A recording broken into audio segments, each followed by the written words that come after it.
This week on the Taking 20 podcast. Mithril is this rare and valuable metal, so when it makes an appearance, people are awestruck by it. Think about how you'd react seeing something very valuable in large quantity, like a solid gold ingot. That's how people would react to these special materials in any sizable quantity.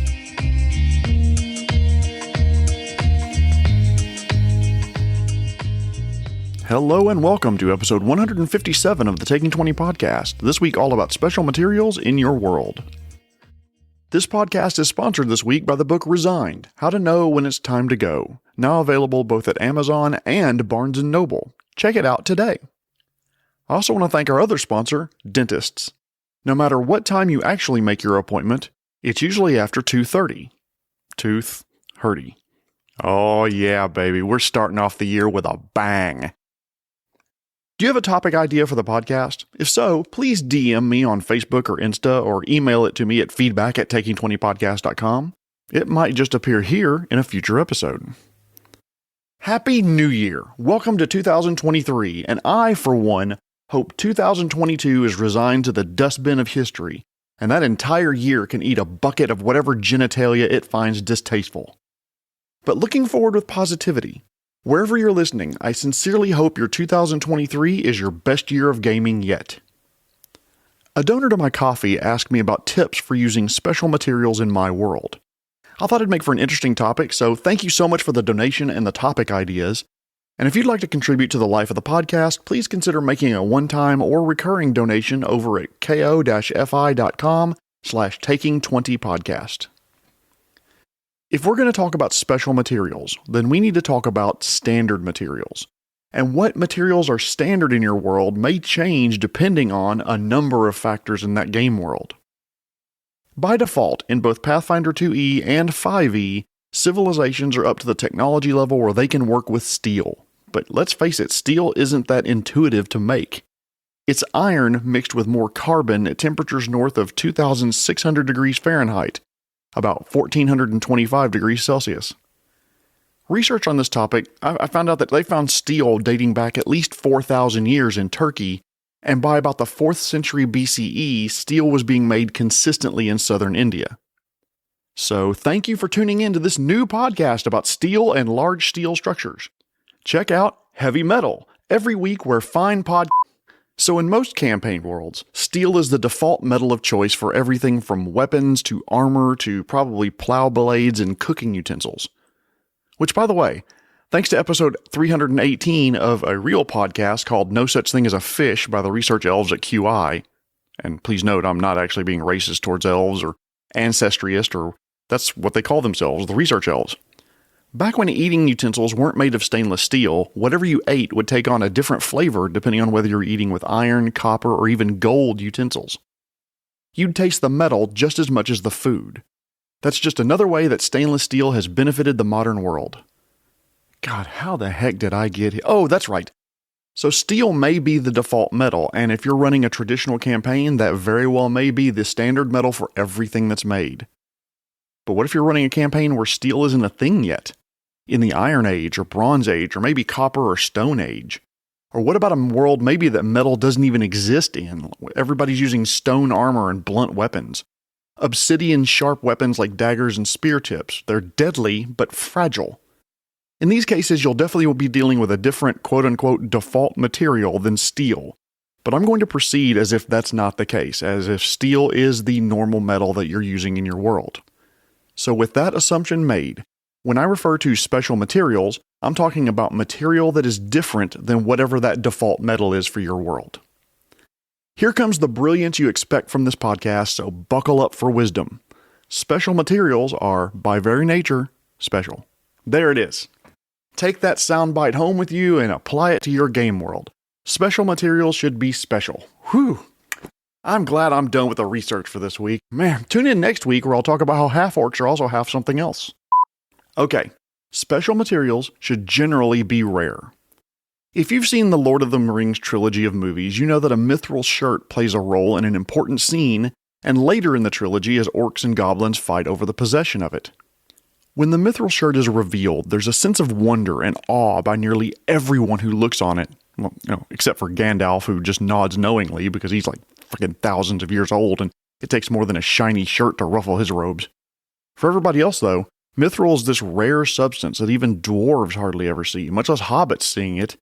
In the Rings of Power series, by the way, you learn more about this metal, but that's more recent, so I'm not going to spoil anything about that series, especially since, as of this writing, they're planning on a season 2. Logically, if a special material is rare, then reactions to it should be wonder or terror. Mithril is this rare and valuable metal, so when it makes an appearance, people are awestruck by it. Again, except for Gandalf, who's been there, done that, and got the white robes to prove it. Think about how you'd react seeing something very valuable in large quantity, like a solid gold ingot.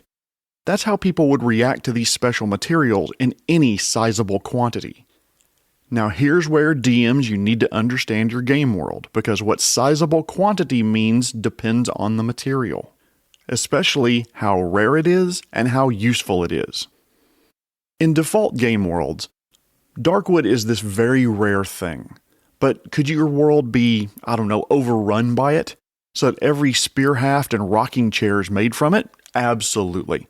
That becomes the default material for your world, and woods like oak, teak, and maple will become more rare and more valuable, making them the special material in your world. So these rare and special materials could be used by default in some worlds or some universes within your multiverse. Conversely, do you have to use special materials at all? Is it required that you have cold iron, adamantine, or sky metal weapons? No! Don't like them? Don't use them. But with one specific caveat. Special materials that are in 5e and Pathfinder 2e rules are there for a specific reason. Silver weapons are great for lycanthropes like werewolves. Cold iron is great against fae. Peachwood in Pathfinder 2e is great against undead. Wait, peachwood? Yep. If there's ever a zombie apocalypse, get to Georgia, where peaches are the state fruit and peachwood should be pretty common. Plus it's the southern US, so every other damn house will have like 37 guns. Hey, I live in the southern US, I can crack that joke. Just like I can crack brain cancer jokes. Been there, done that. I know on this podcast I've cracked a lot of brain cancer jokes, but damned if I can remember what they were. Anywho, I never finished my earlier thought about special materials being terrible. Mithril's all wonderful and everything, but what if there's a material that conveys dark properties like poison or bad luck, or it's rumored to steal souls? What if the material is only available by committing horrible acts against others? Maybe your world has a bone as a special material that gives a weapon a special property like extra damage against elves, but only if the bone comes from an intelligent humanoid like, an elf, for example. Anyone wielding such a weapon or wearing such armor made of that material would naturally be feared, shunned, attacked, or maybe all of the above. The takeaway so far is that special materials can be as rare or as common as you like, and you should roleplay NPC and character actions and reactions accordingly. Now let's get game specific, starting with 5th edition. 5e has a number of special materials, and these materials grant weapons and armor special qualities if they're made from these materials. I'm not going over all of them, but for example, adamantine is one of the hardest substances in existence. If an armor is made of adamantine, any critical hit becomes a normal hit. A weapon made of adamantine, any object that you hit becomes an automatic critical hit. Mithril in 5e is a light, flexible metal. If you're wearing armor made of mithril and that armor normally imposes disadvantage on dexterity stealth checks, or if that armor has a strength requirement, those just go away. If you're wielding a weapon made of mithril, it weighs half as much, and if the weapon isn't heavy, it becomes light. If it's light, it gains the finesse property. If it's two-handed, it's now versatile, meaning you can wield it in one or two hands. Another special material called cold iron is mined deep underground and forged at lower temperatures. Cold iron armor, -1 or 2 penalty to dex modifier for a calculated armor class because it's heavy armor, and heavy armor requires strength 2 points higher than it normally would, but you're +2 on your armor class versus fey creatures. And of course, cold iron weapons, +2 to hit fey creatures, and if your strength is greater than 14 and the weapon's bludgeoning, +1 to damage. Regular old iron, not steel. It weighs more than steel, so armor is heavier. It's a -1 penalty to the dex modifier for calculating your armor class. Heavy armor requires a strength score 2 points higher than that listed in the player's handbook. And if it's an iron weapon, it loses all light and finesse properties, so why would you use it? Maybe your world doesn't have steel yet.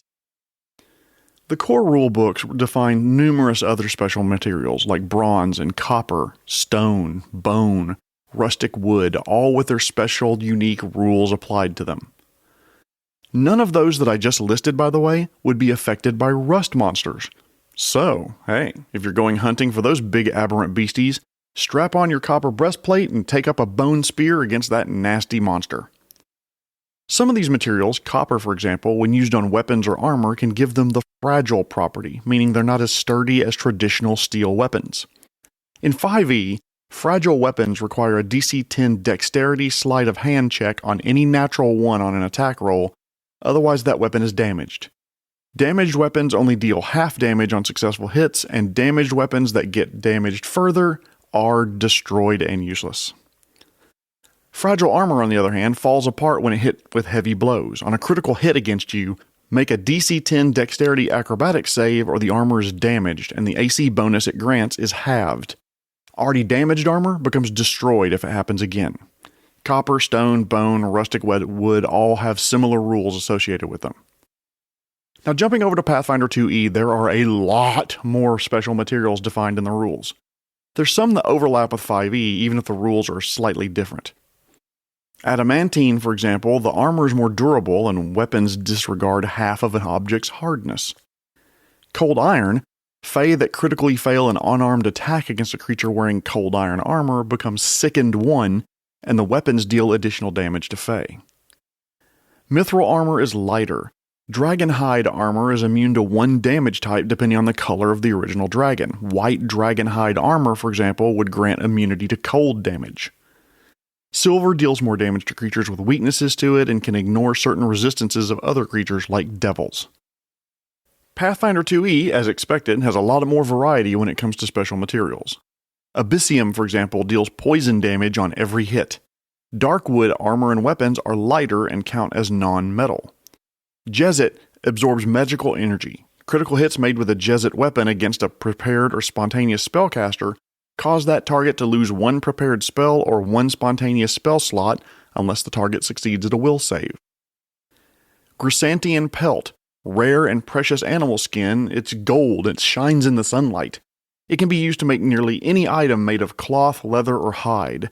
This material is immune to fire and its hardness is doubled against piercing and slashing damage. Inubrix is a pale, malleable metal whose unusual structure allows it to pass through certain other metals. Bad news. It reduces the weapon's damage die by 1, so a D10 weapon does D8 damage. However, it ignores the resistance to damage from metal armor's armor specialization effects and the bonus to AC from any metal shield. Also, strikes with Inubrix weapons don't trigger the shield block reaction from a metal shield.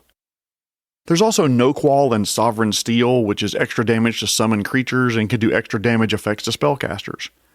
Orichalcum weapons and armor can hold more magical charge and effects than traditional metals. Peachwood, as I mentioned earlier, easily bypasses undead damage resistance. And a metal called a Cicatite automatically gains a flaming or frost property. It can do extra damage as a weapon and protect you from extreme temperatures as an armor. It's really heavy though. I know there's a lot more materials defined in the Pathfinder universe and rules, and I haven't covered all of them. You don't have to use all of them in your game world, and there's some materials that would make your PCs too powerful, so maybe don't use them at all. If you don't want to include so many different materials, don't have them in your world. Don't make them available. Put them on other planes of existence so that when the PCs go there, it feels foreign and different than their home world. Okay, so let's get to some tips, and I've got 5. 1. Always call attention to metal or material that looks different than anything the character has seen before. Whether it's in a treasure hoard, or for sale at a shop, or wielded by a powerful enemy, mithril should shimmer. Darkwood should show its purplish hue. It should be different than regular metals. Which brings me to the second tip. Be verbose to the point of annoying when describing the unique effects of special materials. That silver dagger sinks into the werewolf's flesh and you hear the flesh sizzle and the wound begins to bubble before they roar out in pain and fear. Even if the characters or players don't know the specific rules around that metal, it should immediately call attention to, hey, this is something different and unique. Third tip. This could be a wrong Jeremyism, but I've always thought that the rare special materials should be primarily given to boss-level creatures. If some random hobgoblin finds an adamantine broadsword, chances are, as soon as their lieutenant sees what they have, they're gonna either pay them for it, or demand it from them, or just take it from them, or kill them and take it from them. As an example, think about when Frodo's mithril shirt was seen by the orcs and goblins in Mordor. An entire tower of them pretty much killed each other over it. Well, okay, probably to be fair, the two species hated each other anyway, and the shirt was probably just an excuse to start stabbing each other willy-nilly. Fourth tip. Don't be afraid to design your own special materials if it makes sense, but be careful about balancing issues and use existing materials as your basis. Almost all the special materials I described are expressly stated to be uncommon or rare in 5e and Pathfinder 2e. So they should be extremely hard to come by, and more importantly, expensive when the party does find one for sale. If you create a material for weapon or armor that has benefits, don't forget to add the drawbacks to it.